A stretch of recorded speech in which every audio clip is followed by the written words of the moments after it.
안녕하세요. 저는 27살의 나이에 결혼을 하게 되었습니다. 30살이던 남편과 연애를 하다가 생각지 못한 임신을 하게 되면서 결혼을 하게 되었어요. 남편은 서울에 조그마한 가게를 하나 하고 있었고, 나름 그래도 수익이 잘 나와서 돈을 꽤나 벌고 있었습니다. 남편과 사귄 지 3달 만에 임신을 하게 된지라 저도 어쩔 줄 몰랐고, 그때 저는 일이야 어찌되었든 간에 생명을 가지게 되었으니 제 입장에서는 아이를 낳아야 된다고만 생각했습니다. 남편 역시 저처럼 아이를 꼭 낳자며 저와 결혼을 하고 싶다고 말했었어요. 그렇게 처음으로 시어머니를 만나러 가던 날 서울에서 남편과 기차를 타고 지방까지 내려갔었습니다. 남편 퇴근 후에 내려가니 새벽에 도착을 하게 되어서 시어머니가 주무실 시간이라 바로 인사드리러 가기도 뭐해서 근처 호텔에서 1박을 하고 다음날 인사를 드리러 가기 위해 오전에 일어나 남편이 시어머니에게 전화를 하였고 몇 시쯤 가는 것이 좋겠냐고 여쭈어 보니 오고 싶을 때 오라고 하시더군요. 남편은 그래도 어머니 시간도 있고 하니 어머니가 편한 시간을 알려달라고 재차 물어보자 그럼 몇 시라고 말씀을 하시기에 남편은 엄마가 저리 말하니 점심도 먹고 근처도 돌아보고 가자며 태어나서 처음 가본 지역 주변 관광도 하고 시어머니를 처음 뵙는 자리이다 보니 선물도 사서 떨리는 마음으로 드디어 시부모님을 뵈러 갔는데 저희를 본체 만체도 안 하시고 화를 내고 계시더라고요. 저희 둘 다 뭐가 문제인지도 영문도 모르고 그냥 죄 지은 사람처럼 가만히 앉아 있으니까 시어머니가 한참을 아무 말도 안 하고 저를 노려보다가 하는 말이 새벽에 도착했으면 그냥 도착한 대로 바로 왔어야지. 시댁이 이렇게 불편하면 어째? 그리고 뭐 한다고 이제 와서 와? 대체 개념은 어디다가 말아먹었는지. 가정교육은 어떻게 받았길래 애가 이래? 라며 막말을 퍼붓는 시어머니. 그때부터 시어머니는 사이코패스 기질이 보이셨어요. 남편이 먼저 나서자 자기가 이렇게 하자고 했고 엄마가 그리 말해놓고 누굴 보고 뭐라고 하냐고 하니까 시어머니는 오히려 저를 잡으면서 그렇게 생각하냐고 네가 남편 될 사람에게 제대로 조언을 했어야지 옆에서 같이 놀고 자빠졌냐며 심지어는 말을 내뱉으면서 더 화가 나셨는지 뭐라고 하시면서 저희가 사온 선물 보따리를 바로 격하게 날려버리시더군요. 저희는 선물로 정관장에서 홍삼 세트를 비싼 걸로 샀거든요.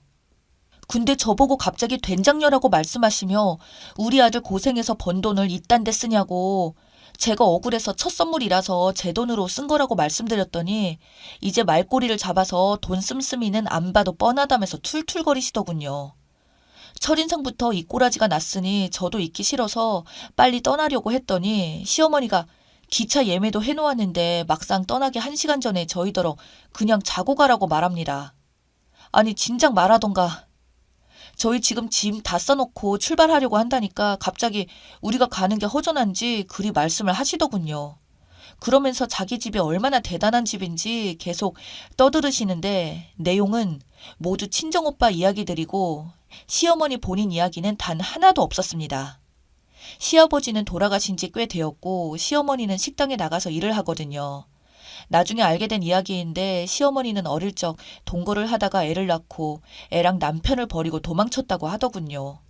뭐 그때 만난 남자가 가정폭력을 휘둘렀다고 하는데 시어머니의 성질을 보면 거짓말일 가능성도 높아 보였고 그 말을 듣고 남편이 배다른 형을 찾아보겠다고 하니까 절대 찾지 말라며 버럭버럭 화내고 남편의 친아빠 즉 저한테는 시아버지이기도 하신 분은 술만 먹으면 맨날 치고받고 둘이서 싸우다가 수시로 재결합을 반복하시다가 알코올 중독 때문에 정신병원에 들어가게 되었고 시아버지는 신천지였다고 하더군요. 그러면서 시어머니는 맨날 시집살이를 당해서 자기가 자신의 시어머니와 싸워서 이겼다는 걸 자랑스럽게 말씀하시는데 자기는 시어머니도 이겨먹는 여자인데 감히 자기한테 덤벼들 생각하지 말고 항상 입 닫고 살아가라고 합니다. 이게 처음 만난 며느리한테 할 소리인지. 그러다 저녁이 되자 저희 보고 나가서 야경이라도 보고 오라고 말씀하시면서 늙은이는 놔두고 둘이서 보고 오라고 하시는데 제가 이 시어머니 성격이 어느 정도는 파악이 돼서 저는 계속 어머니 그러지 마시고 같이 가요 라고 말을 해도 안 간다더니 계속 실랑이를 하자 결국 정색하면서 당장 나가라며 소리를 지르셨어요. 제가 이런 일이 또 생길 게 뻔히 보이는 것 같은데 가고 싶겠습니까? 아니나 다를까 제 불안함이 맞아 떨어졌는지 그날 저녁 놀고 들어왔더니 안 주무시고 저희를 기다리고 계셨습니다. 또 저를 째려보시면서 빈말이라도 같이 가자고 했어야지. 오랜만에 우리 아들 내려왔는데 너 때문에 아들 얼굴 제대로 못 봤다며 성질을 또 엄청 부리더군요. 그러면서 제가 하는 말에 꼬투리를 걸고 넘어지며 반찬을 또 이렇게 담으면 어떻게 하냐는 등, 하물며 밥 먹는 모습을 보며 정말 보기 안 좋게 먹는다라는 등, 정말 그때 그것까지는 참으려고 했습니다만 있는 시간 저희를 데리고 사주를 보러 가면서 제 생년월일과 태어난 시간을 묻더군요. 근데 저희 집이 기독교라 그런 거 살면서 생각도 해본 적도 없고 말해본 적도 없어서 저는 모른다고 말씀을 드렸더니 저보고 당장 부모님께 물어보라고 하시길래 내키지는 않았지만 어쩔 수 없이 부모님께 전화를 해서 물어보았습니다. 하지만 저희 부모님도 신경을 안 쓰니 알 리가 있을까요? 부모님께서는 정확히는 모르겠고 사주 그런 거 보지 말라고 하니까 옆에서 듣고 있던 시어머니가 정신이 나갔는지 엄마랑 통화하는 중인데 갑자기 엄마가 졌다구냐며 왜 그런 걸 모르냐고 하셨습니다. 그런 말에 저도 순간 너무 화가 나서 시어머니한테 소리를 지르며 맞서 싸웠고 남편이 제 편을 들면서 절 강제로 데리고 나와서 집으로 왔습니다. 저는 남편 보고 당신이랑 절대 결혼 안 할 거라고 저런 개념 없는 여자 절대 못 모시고 산다고 하니까 남편은 저에게 뱃속에 있는 아이를 무기로 계속 설득을 하면서 자기 엄마가 저런 개념 없는 인간인 줄 몰랐다고 자기가 엄마랑 인연을 끊을 테니 제발 우리 아이를 생각해서 결혼하자고. 그래서 저도 임신까지 했으니 믿어보려는 마음에 결혼하기로 했는데 인간이 저한테 말로만 그렇게 하고 알고 봤더니 마마보이처럼 연락하고 시어머니 용돈과 공과금, 인터넷 비용, 휴대폰 요금까지 전부 내주고 있더군요. 순간 화는 좀 났지만 생각해보니 그래도 천륜인 부모와 자식이 어떻게 인연을 끊을까 싶어서 그러한 부분을 알게 되고 나서도 그냥 별로 뭐라 하진 않았고 대신 저는 남편에게 나한테 실수나 무엇 하나 헛소리를 하면 당장 이혼할 거라고 하니까 정말 고맙다며 저를 끌어안더니 또 꿀바른 말만 하더군요. 그러면서 시어머니의 과거를 말하는데 시어머니의 기구한 사연을 알고 나서 저도 오죽하면 시어머니가 저런 과거를 겪어서 사람이 절이 되었나라는 생각에 저도 사실 마음이 약해지려 하고 있었어요. 그래서 결국 결혼 전에 시어머니한테 많이 지쳤던 것 같다고 하니까 시어머니는 떨떠름한 표정을 아무 말 안 하고 있더군요. 그러다 결혼 상의를 한다고 남편 집에서 하룻밤 잠을 자던 날 항상 시어머니는 남편에게 전화를 했었지만 그때 마침 남편이 전화를 안 받았는지 저에게 전화를 하시더니 저에게 지금 어디냐고 묻길래 오빠 집에서 결혼 논의를 하다가 하룻밤 자고 일을 했다고 말씀드리니 시어머니는 저에게 한다는 말이 너네가 벌써 결혼한 것 같냐면서 그렇게 몸을 함부로 굴리면서 내 아들을 유혹했냐고 하는데 그렇게 또 한 번 대판 싸웠습니다. 한 번만 더 전화해서 이딴 식으로 또 말을 하면 당신 아들 정말 못 포기할 거라고 결혼식장에도 안 부를 거라고 하니까 시어머니는 저에게 욕을 하면서도 분이 안 풀리셨나 봐요. 다음날 저희 집에 찾아와서 제 머리채를 부여잡고 흔들면서 소리를 치시더군요. 제가 임산부였거든요. 남편은 옆에서 정색을 하면서 시어머니를 밀치며 당장 나가라고 엄마는 진짜 사람이 아니라고 손주를 가진 여자를 이렇게 대하는 게 맞냐고 하니까 시어머니는 남편을 보고 여자에 미쳐 낳아준 지 애미도 몰라본다고 하는데 남편도 화가 나는지 앞으로 그 어떤 지원도 다 끝날 거고 이 여자랑만 살 거라고 했어요. 시어머니는 고래고래 소리를 지르다가 소리를 질러도 안 통하는 걸 알았는지 다시 내려가시더군요. 그리고 저한테 문자로 온갖 욕설과 저주의 말을 퍼부으면서 제가 한 번만 더 이딴 문자를 보내면 경찰에 신고해서 욕만 먹게 된다니까 또 그건 쫄았는지 거짓말처럼 연락 한 번 안 오더군요. 그런데 남편을 또 그렇게 괴롭혔나 봅니다. 여자에 미쳐서 애미를 버리고 잘 먹고 잘 사나 보자면서 저주스러운 말들을 얼마나 했는지 한동안 조용하길래 저는 별 문제가 없는 줄 알았는데 남편의 카톡을 본 저는 정말 기겁할 수밖에 없었어요. 좋기 수백 개나 되는 욕설들이 적혀 있었거든요. 대체 시어머니의 어린 시절은 어떻게 컸냐고 하니까 자기 엄마가 아픔이 많지만 자기는 더는 이런 엄마를 봐주면 안 되겠다고 생각이 들었다네요. 남편은 정말 굳은 결심을 했는지 시어머니에게 지원했던 금전적인 것들을 모두 끊고 진짜 결혼식 날 시어머니를 안 불렀습니다. 시어머니 전화 모두 차단하고 휴대폰 번호까지 바꿨어요.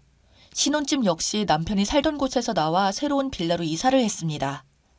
그렇게나마 잠잠한 날이 유지될 거라 생각했었는데 어느 날 갑자기 시어머니가 경찰들을 동원해서 저희 남편이 감금되어 있는 것 같다며 집을 찾아왔더군요. 제가 남편을 꼬셔서 시어머니를 버리게 만든 사이비 종교에 다니는 미친 여자 취급을 했습니다. 저희 집은 기독교였거든요. 남편은 경찰들과 찾아온 시어머니에게 지긋지긋하다며 당장 나가라고 하니까 시어머니는 무릎을 꿇고 남편에게 빌면서 온갖 쇼를 다 하더군요. 아들아, 엄마야, 엄마 라고 소리를 지르는데 그때 상황이 진짜 경찰들도 난감했고 저는 정말 쪽팔려서 차마 고개를 들 수가 없었어요. 남편은 시어머니를 밀쳐내며 쫓아내자 좀 보기가 그래서 남편 보고 그만하라고 말리자 시어머니는 제가 갑자기 구세주처럼 보였는지 제 다리를 붙잡고 울면서 매달리더군요. 내가 너무 심했다며 한 번만 봐달라고 하는데 어찌 그 상황에서 제가 뿌리치겠습니까?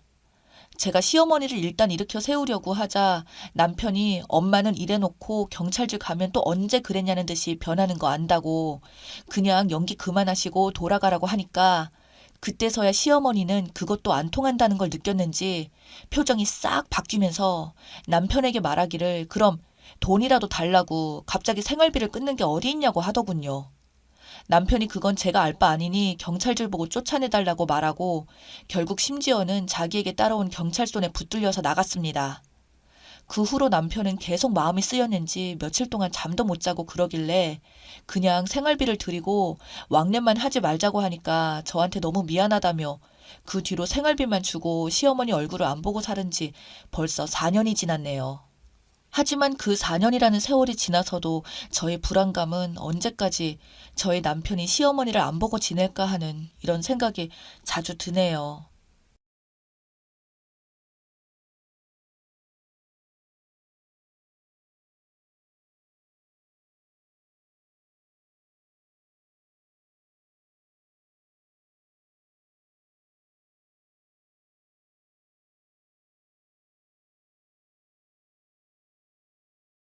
가끔 부모 덕 보면서 잘 사는 사람들을 보면 부럽기도 하지만 저는 그 생각을 그렇게 오래 하지는 않아요. 저 역시 형편이 어렵고 부모 덕 못 본 사람 중 하나이지만 제 가슴에 묻어져 있는 상처를 생각하면 그렇게 쉽게 좌절하고 염세적인 생각에 빠져있기가 힘들더군요. 오히려 더 열심히 어떻게든 운명을 이겨내야겠다는 생각에 악을 쓰며 매달리게 됩니다. 저는 이남 일녀 중 장남으로 태어났고 우리 집은 그럭저럭 무난한 상태의 형편을 유지하며 살아가는 곳이었어요. 아버지는 일을 하시고 어머니는 살림을 하시고 평범하기 그지없는 상태였고 제가 초등학교에 들어가 공부를 할 무렵만 해도 집에 큰일이 없이 잘 살아가고 있었는데요. 여동생이 태어나고 막둥이로 태어난 남동생으로 인해 집에는 그때부터 바람 잘 날이 없게 되었어요. 막내 동생은 태어나면서부터 심장이 상당히 약했고 어머니도 그때 난산을 겪으시면서 건강이 안 좋아지셨거든요. 게다가 막내 동생의 상태는 수시로 검사하며 관찰하지 않으면 안 되는 수준이었어요. 동생은 그렇게 점점 힘든 시간을 겪게 되면서 어찌어찌 달아가긴 했지만 아무것도 모르는 초등학생인 제가 봐도 몸이 일반 아기들 같지 않았어요. 3살이 되었을 무렵에도 여전히 어디가 불편한지 수시로 울기도 하고 늘 기력이 없어 처져 있고 제대로 몸을 가누지 못해 앉아 있거나 서 있는 것도 잘하지 못하더라고요. 나중에서야 제 동생이 선천적인 심장 질환을 갖고 태어났기에 이런 증상을 앓게 되는 것이라는 걸 알게 되었죠. 몸무게도 거의 늘지 않고 자라는 동안 어머니가 몇 번이나 병원을 데리고 다니셨지만 그때마다 제대로 된 치료를 받기에 우리 형편은 부족했고요. 아무래도 막내가 누가 봐도 이렇게 이상한 상태로 아파하다 보니 집안 분위기는 말이 아니었어요. 처음에는 막둥이가 태어난다며 경사라고 다들 축하해 주셨지만 동네 사람들도 슬슬 눈치를 보며 제 동생에 대한 안부를 제대로 묻지 못하고 다들 혀를 쯧쯧하며 가까이 오지 못하더군요. 아마 무슨 말을 해도 늘 우울한 얼굴을 하고 있는 우리 어머니에게 위로가 될 리가 없었기에 그래서 다들 적절히 거리를 두고 어쩔 줄 몰라 했던 것 같아요. 외할머니는 힘들게 버스를 타고 어머니와 함께 막내 동생을 안고 같이 먼 병원까지 왔다 갔다 해주셨지만 그렇다고 해도 뾰족한 수가 있는 것도 아니었어요. 그런 상황을 제시한다고 해서 거기에 맞는 치료를 할 정도로 돈이 있는 것도 아니었고요. 저도 한 번은 외할머니 대신 몸이 약한 어머니를 부축하기 위해 같이 동생을 데리고 병원에 간 적이 있었는데요. 그때 제가 중학생이 이제 막 되었기 때문에 어머니도 저를 좀 의지하셨어요. 여동생은 학회가 있고 돌아오면 외할머니가 봐주기로 되어 있었고요. 그때 몸에 힘이 없어서 괴로워서 제대로 울지도 못하는 막내를 보면 저도 같이 우울해지고 마음이 무거워졌어요. 한편으로는 어찌나 생각이 많아지던지 동생이 너무 안쓰러우면서도 나와 여동생은 어머니께 조금의 관심도 못 받는다는 것이 그 나름대로 가슴이 아프고 허전했죠. 그렇게 이동하던 버스가 큰 병원에 도착하자마자 갑자기 생각이 바뀌기 시작하더군요. 정신없이 뛰어다니는 의사나 간호사분들, 온통 하얀 공간 안에서 약품 냄새가 나고 딱딱 정해진 말들이 오고 가는 그 공간을 보고 있자니 완전 다른 세상에 온 것 같은 느낌이 들었어요.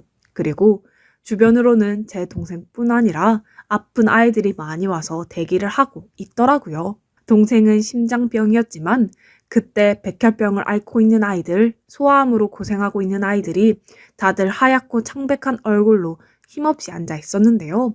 저는 그 광경을 그대로 계속 보고 있기가 괴로웠어요. 왜 우리에게 이런 일이 일어나서 왜 하필 우리에게 일어난 것이냐 하는 말들을 더 이상 입 밖에 낼 수 없었거든요. 그 아이들 옆에 손을 잡고 앉아있는 엄마들, 아빠들, 할머니들을 보고 있으려니 그들 역시 자기에게 이런 일들이 일어나는 걸 원치 않았던 걸 실감하게 되었어요. 누구 하나 그런 상황을 원한 사람은 단 한 명도 없었죠. 단지 어떤 이유로 인해서 원치 않게 그런 일을 겪게 되었고 싸우고 있을 뿐이었어요. 병원에서 만난 그 차가운 공기와 아이들의 기력 없이 힘들어하는 모습과 아이들보다 몸은 건강할지 몰라도 마음으로는 이미 완전히 기력이 쇠한 듯 보여지는 부모님들의 그 모습을 잊을 수가 없었습니다. 이후로 저는 시간이 날 때마다 꼭 동생과 어머니가 병원에 갈 때 한사코 제가 가겠다고 해서 같이 가게 되었어요. 그러면서 분주하게 움직이는 의사 선생님들과 간호사분들을 진심으로 존경하고 의지하게 되었고 나도 의사가 되고 싶다는 생각을 하게 되었죠. 제 동생은 많은 치료비가 요구되는 상황이었고 우리는 간단한 정도의 진료밖에 볼 수 없어서 돌아오는 길에는 돌을 삼킨 듯 목과 가슴이 쓰라려 아무 말도 할 수 없었어요. 그렇게 살얼음 같은 집안 분위기를 다들 침묵 속에서 겨우겨우 버텨가던 중 올 것이 왔다는 듯 우리는 커다란 파장을 맞게 되었어요. 어쩌면 그런 상황 속에서 정말 힘들게도 삶을 이어왔고 대견하다고 박수를 쳐주고 싶을 정도로 막내 동생은 목숨을 유지해 왔어요. 그러나 동생은 끝내 7살의 나이를 넘기지 못하고 그 연약한 생명의 끈이 끊어지게 되었죠. 아주 가늘고 눈부수게 빛나던 그 빛은 결국 우리 집에서 완전히 감추게 되었던 거예요. 사실 우리는 점점 약해지는 형편을 보면서 어쩌면 그게 순리대로 맞는 것일 수도 있겠다는 극단적인 생각을 했다가 그러면서도 다시 간절하게 동생이 나아지기를 바랬다가 왔다 갔다 했어요. 어느 쪽으로든 결론이 나야 했지만 후자적으로 가긴 너무 멀리 온 느낌이었죠. 동생의 숨이 끊어지고 장례를 치르던 때 외할머니는 어머니를 붙들고 정신을 차리게 하려고 얼마나 안간힘을 썼는지 모릅니다. 6.25 때는 더하게 자식들을 잃었다. 나도 동생을 잃었지 않았냐? 그래도 나는 이렇게 살아있다고 하시면서 같이 울부짖던 외할머니의 목소리가 여전히 선명해요.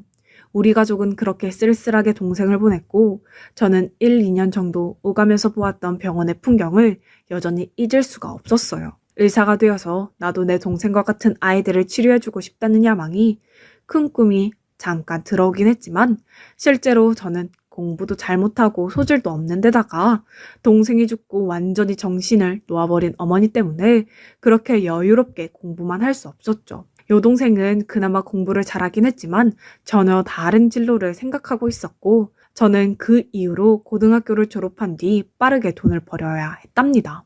하지만 제 가슴 안에는 여전히 그때 보았던 병동의 아이들, 부모들의 표정, 병원에서 흐르던 차갑고 엄숙한 공기, 그리고 간절함이 섞여 강렬하게 부딪히던 그 시간들이 여전히 담겨져 있었어요. 학교 졸업 후 공장에 취직한 저는 그저 일만 열심히 하면서 아버지가 더 이상 돈을 벌 수 없어 기울게 된 가세를 바로잡기 위해 돈을 버는 대로 집에 보태기 시작했어요. 공장에서 일하다가 조금 자신이 생겨서 다른 취직처로 옮겨가게 되니 아주 조금 월급이 오르게 되어서 거기에 만족하며 열심히 벌게 되었답니다. 그나마 제가 일찍 취업 시장에 뛰어든 탓에 여동생까지는 집에 대한 부담을 덜고 무난히 공부를 하게 되었고 대학까지 다니게 되었어요. 우리 가족들은 정말 정신 똑바로 차리지 않으면 제대로 살아남기 힘들다는 분위기가 알게 모르게 형성되어 있었기에 여동생 역시 아르바이트를 하며 대학을 다니고 빠르게 취업을 했죠. 저도 어느덧 시간을 그렇게 보내다 보니 20대 후반이 되었고 적어도 그쯤에는 직장 생활이든 뭐든 하면서 자기 짝을 찾아가더군요. 하지만 저에겐 이런 상황들이 모두 쉽지 않았고 감히 엿보기도 힘든 세상처럼 느껴지더라고요. 그때 갑자기 우울증이 찾아왔던 것 같아요. 형편이 안 좋아서 애인 하나 만들지 못하고 결혼 생각도 할 수 없이 늘 불편하신 어머니와 술에 찌들어 있는 아버지를 등에 업고 있는 제 모습이 참 불쌍하게 느껴졌거든요. 그런데다가 생각은 점점 꼬리에 꼬리를 물고 형편이 좋지 않아 가정도 꾸리지 못하고 돈이 없어서 동생이 죽는 것을 지켜봐야 했다는 생각까지 이르게 된 것이었어요. 여지껏 그 생각을 제대로 마주하고 싶지 않아 늘 묻어두기만 했는데 한번 물꼬를 트니 마치 눈덩이가 되어 저에게 굴러오듯 엄청난 우울감과 두려움이 저를 압박해 오더군요. 그렇게 살지 말고 그냥 너도 생을 포기해라. 끝내버려라. 너까짓 게 계속 살아봤자 죽을 때까지 남들보다 못한 삶을 살아야 한다. 이런 이상한 소리들이 들려오기 시작했어요. 정말 이런 상태로 생각에 빠지게 되면 나까지 올가미에 휩쓸려 이상한 선택을 해버릴 수도 있겠다 싶어서 순간적으로 마음을 겨우 다시 잡고 누워있는 어머니를 붙들고 울먹이며 말을 했어요. 저도 무슨 생각이었는지 평소에 절대 하지 않을 말이었고 생각도 해본 적 없는데 그 말을 왜 했는지 모르겠어요. 그런데 이 말을 듣고 어머니는 몸을 가누지 못할 정도로 통곡을 하시더군요. 엄마, 저는 제 삶을 살고 싶어요. 영중이도 엄마 아들이지만 엄마는 나도 사랑하시죠? 제가 잘 됐으면 좋겠죠? 말이 끝으로 갈 때쯤 저 역시 울음이 쏟아져 나와 제대로 발음하기 어려웠고 어머니는 눈이 점점 커지다가 흐려지시더니 제 얼굴을 몇 번이나 쓰다듬으면서 오열을 하시더군요. 그날 이후 저는 이대로는 안 될 것 같아 부모님 집에서 나오게 되었고 아주 가까운 5분 거리에 있는 작은 방을 얻어 독립하게 되었어요. 물론 매일 아침 저녁으로 집에 들러서 돌봐드리긴 하지만 같이 살지는 않았고 공간을 구분하는 것만으로도 제가 조금 숨을 쉴 수가 있었죠. 그리고 그때부터 갑자기 제 안에서 뭔가가 달라지는 듯한 감정이 욱 하고 올라오면서 이제 진짜 내 삶을 살아야겠다는 생각이 들었어요. 그러면서 내 안에 있는 부분들을 제대로 정리하고 나를 어루만져 줄 수 있는 건 나밖에 없겠다 싶더군요. 며칠간 정신없이 일하면서 생각해보니 제 머릿속에 계속 잔재가 남아있는 병동의 모습들이 더 뚜렷해지기 시작했어요. 저는 그걸 어떻게든 해결해야겠다 싶었고 병원을 찾아가게 되었죠. 왜 그랬는지는 모르겠지만 그때는 그렇게라도 해야 뭔가 내 안에 있는 구체적인 해결 방법을 만나게 될 것 같더군요. 그리고 저도 모르게 뭔가에 홀린 듯 혹시 여기 형편이 안 좋아서 치료가 힘든 심장병 어린이라든지 소아암 환자들이 있는지 묻게 되었어요. 병원에서는 이런 부분에 대해서 준비 없이 찾아온 저에게 조금 당황스러워하긴 했지만 며칠 연속으로 묻는 저에게 이런저런 이야기들을 하고 병동도 간접적으로나마 소개시켜 주더라고요. 그렇게 해서 아이들을 도울 수 있는 방법들을 전달받게 되었고 그 이후부터 제 인생은 아주 조금씩 양파 껍질이 벗겨지듯 마치 묵은 때가 벗겨지듯 변화가 생기게 되었어요. 뭔가가 확 좋아졌다든지 인생이 쭉 탄탄대로로 달렸다는 이야기가 아니라 그냥 제 삶의 방향을 좀 찾게 된 느낌이 들었습니다. 사실 예쁜 애인이 있거나 결혼을 생각하거나 가정을 꾸렸더라면 제 수입은 좀 더 안정적으로 더 모으고 계획을 구체적으로 세웠겠지만 왠지 저와 가깝지 않은 세상으로 느껴지더군요. 그냥 나는 내 나름대로 인생을 살고 거기서 합이 맞는다면 그런 대로 살아가는 것도 좋을 것이라고 결론을 내리게 되었죠. 이후로 여전히 제가 버는 돈에서 부모님이 살아가실 수 있는 기본적인 생활비를 보태면서 그 나머지 수입에서 70%는 무조건 심장병 아이들, 소아암 환아들에게 보태게 되었어요. 다른 병원들도 생각해봤지만 동생이 다녔던 병원이 아무래도 규모가 어느 정도 있는 편인데다가 거기에는 온 지역에서 오는 아이들을 볼 수 있었기에 좀 더 두루두루 쓰임을 받을 수 있길 원했어요. 그리고 제 직장과도 가까운 곳이었기 때문에 시간 날 때마다 들려서 아이들이 들어오고 나가는 모습을 잠깐이라도 볼 수 있었고요. 그렇게 하면서 저는 30대 초반에 시작했던 일들을 꾸준히 쭉 해오면서 나중에 수입이 좀 줄어들었을 때는 그때 사정에 맞춰가면서 15년 정도를 지원해오게 되었죠. 그 사이 부모님도 돌아가셨고 저도 어느덧 환갑의 나이가 되다 보니 혼자 작은 식당을 운영하면서 살아가고 있었는데요. 부족한 저의 협력으로 탄탄한 직업을 가지기는 어렵다 보니 여기저기 다른 직장을 다니고 옮겨가면서 돈을 벌어왔거든요. 물론 병동 아이들에게 수입 대부분을 지원하다 보니 저를 위한 돈이 많이 남지는 않았지만 그래도 40대 후반에는 꾸준히 적금해왔더니 그리 유명하지 않은 골목길에 아주 작은 식당을 낼 정도는 되더군요.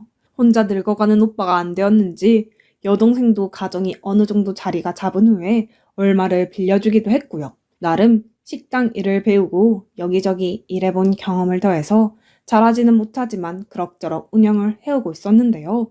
여유가 없는 상태에서 식당을 경영하다 보니 찾아오는 손님들이 어떤 분들이라고 해도 제 입장에서는 약자가 되어 모셔야 하는 부분이 있어 그게 늘 힘들 때가 있었어요. 특히 원래 술 취한 손님들을 대하기가 어렵긴 하지만 이때 찾아왔던 30대 정도로 보이는 무리들은 너무 힘들게 느껴지더군요. 딱 봐도 정치가 적었고 한쪽에만 있어도 괜히 신경이 쓰일 정도인데 얼마 되지도 않는 우리 테이블을 다 차지하려고 해서 초반부터 실랑이가 있었어요. 옆에 겨우 남아있는 한 테이블에 비슷한 또래 커플들이 식사를 하고 있었는데 그들에게도 위협적으로 느껴질 정도로 매우 험하게 술을 마셨고 밥을 무척 개걸스럽게 먹으며 아무렇게나 다니는 겁니다. 보다가 안 되겠어서 그 커플들에게는 죄송하지만 다음에 오시라고 식사값은 받지 않겠다고 했는데요. 안 그래도 긴장한 얼굴로 주변을 살피던 그 청년과 아가씨는 제 말에 한껏 더 눈치를 보더군요.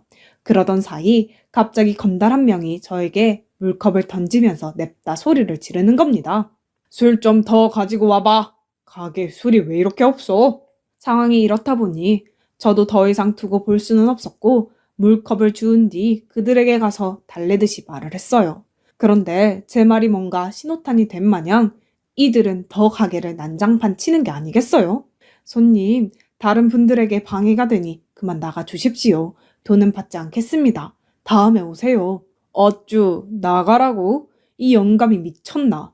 야, 너 내가 누군지 알고 이러는 거야? 내가 어디 가서 이런 대접 받을 사람이 아닌데 내가 끝장을 본다. 그러면서 저에게 바로 주먹을 휘두르는데 전혀 생각하지 못한 상태로 얼굴을 맞아서 그만 벽으로 밀쳐지며 주저앉게 되었어요. 너무 놀라서 어쩔 줄 몰라 허둥지둥하고 있는데 갑자기 누군가가 제 앞으로 확 뛰어들었고 무차별하게 날아드는 발길질을 온몸으로 받아내는 게 아니겠어요. 자세히 보니 옆 테이블에 앉아있던 커플 중 청년이었죠. 아무래도 위험해 보이니 다음에 오라고 했는데 상황이 돌아가는 걸 보고 뛰어들어 저를 막아준 것이더라고요. 마음 같아서는 같이 일어나서 그 건달들을 야단내주고 싶었지만 60살이나 된 제 체력으로 혼자 덤비는 것과 네 5명이 덩치 좋게 덤비는 것은 싸움이 안 되었죠. 그런 와중에 같이 온 아가씨는 비명을 지르고 청년은 그 무리에게 둘러싸여 얻어맞고 저도 멱살을 잡히는 와중에 저희 집 근처에 있는 지구대에서 경찰들이 들이닥쳐 모든 상황이 순간적으로 멈춰지게 되었는데요.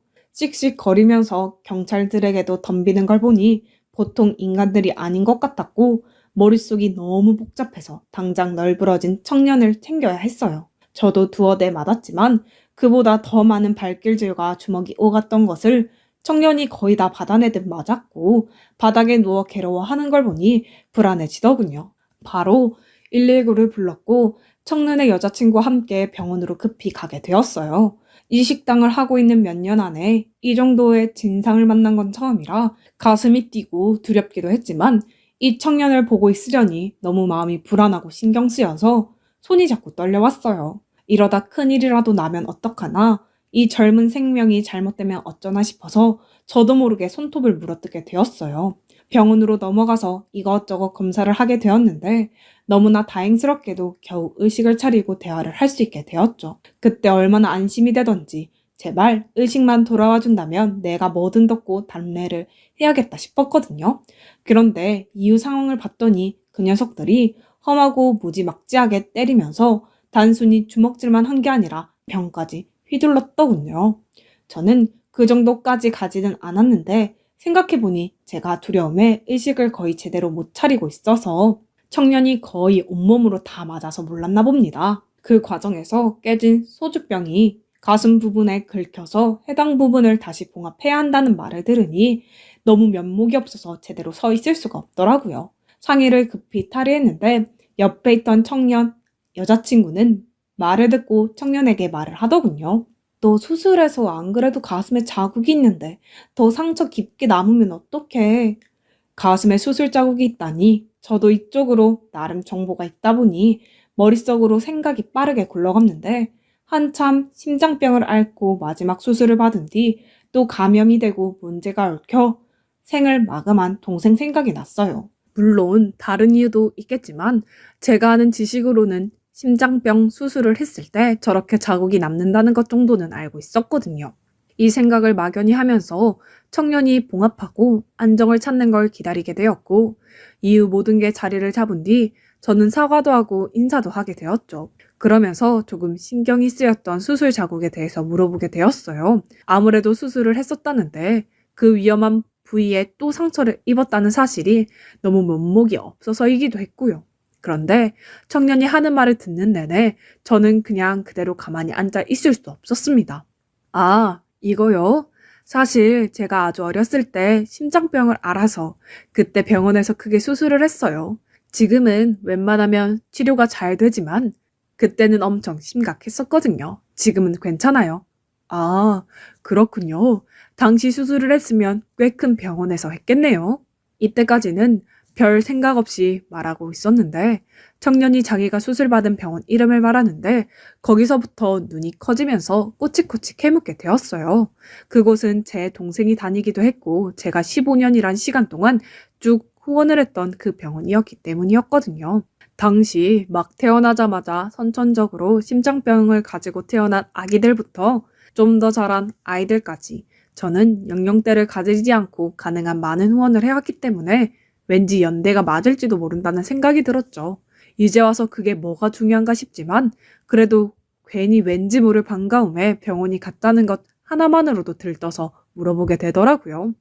그리고 자기가 수술 받았던 나이와 해당 연도를 말하는데 그 순간 심장이 뚝 떨어지는 것 같은 전율이 느껴지더군요. 그 시기는 제가 후원을 시작한 지 3년 차에 접어들 무렵이었고 이때 아이의 상황이 무척 좋지 않아 수술이며 이후 관리까지 상당히 힘들었던 것으로 대략 기억이 났어요. 물론 이름까지 기억나지 않았고 얼굴도 당연히 매치가 되지는 않았지만 나이나 연도, 그 당시 상태나 이런 것들을 맞춰보니 어렴풋이 퍼즐이 맞물려 돌아간다는 걸 알게 되었고요. 제가 어느 정도 기억을 하고 있는 이유는 나름 월급을 받고 가계부에 쓸 때마다 그곳에 후원한 곳이나 금액, 수술이나 치료 상황을 적어두었기 때문이에요. 물론 이런 것들을 완전히 다 기억하고 있는 건 아니지만 청년이 수술을 받았을 무렵은 제가 한창 집중해서 후원을 하던 초반이었기 때문에 아주 어렴풋이 기억에 남았어요. 그날 집에 와서 노트를 찾아보았더니 이사 올 때 기록들이 거의 사라져서 없었지만 가까스로 찾아내 확인할 수 있었죠. 적어도 제가 15년 차까지는 기록을 해둬서 그런지 남아있더군요. 그 종이를 물끄러미 보고 있자니 정말 많은 일들이 교체하면서 말할 수 없는 감정들이 밀려오더군요. 말로 잘 설명할 수 없는 그런 감정이었습니다. 이후 며칠이 지나 통원치료를 다니는 청년을 따라다니며 이야기를 나눠보니 여전히 가족 형편은 좋지 않아 보였고 형편이 없이 혼자인데다가 대학원을 다니면서 틈틈이 알바를 하고 있더군요. 대학원 다니는데 돈을 보태는 것도 힘들고 여러모로 힘들어서 사는 게 버겁다고 하기는 했는데 그래도 어릴 적 그 큰 수술을 이겨내고 살아준 것이 고맙게 느껴졌네요. 그런 상태로 며칠간 고민하다가 청년에게 한 가지 제안을 하게 되었는데 듣고서 왜 제가 그런 제안을 하는 거냐며 무척 의아해 하더군요. 그래도 우리 가게에서 나를 도와준 것이라는 핑계를 댈 수 있어서 그나마 다행이었어요. 내가 청년한테 장학금을 1년 정도 지원을 해주고 싶어서 그래요. 나 때문에 그렇게 생명의 위험한 상황까지 갔는데 어떻게든 보답할 수 있었으면 좋겠어요. 부담 갖지 말고 받아줘요, 청년. 청년은 조금 난감했지만 저는 기회가 있다면 누가 이렇게 손을 내밀 때 바로 잡아서 일어나라고 덧붙여 말했죠. 그냥 저는 왠지 저도 모르게 그 청년에게서 제 막내 동생이 누군가의 후원을 받고 살아남아 나이를 먹었다면 저 청년 같은 시기를 보내며 살았겠지 싶어서 괜스레 마음이 아려오고 진정이 안 되더군요. 그 청년과 제 동생은 전혀 상관이 없지만 그냥 이렇게 이어진 하나의 끈을 보면서 저는 그것으로 제 자신을 위로하고 싶었어요. 겉으로는 남을 위한다고 하지만 통틀어서는 온전히 저 자신을 위한 일이었거든요. 그렇게 해서 제가 느꼈던 크나큰 상처가 어떤 형태로든 회복되어 가고 다시 새살이 돋는 것을 보고 싶었어요. 청년의 앞길도 지금보다 더 밝고 좋아지길 바라고 그걸 지켜볼 수 있다면 그것으로 저는 만족할 수 있을 것 같았습니다. 사연을 들어주시는 모든 분들의 인생도 그렇게 빛나기를 진심으로 바라겠습니다.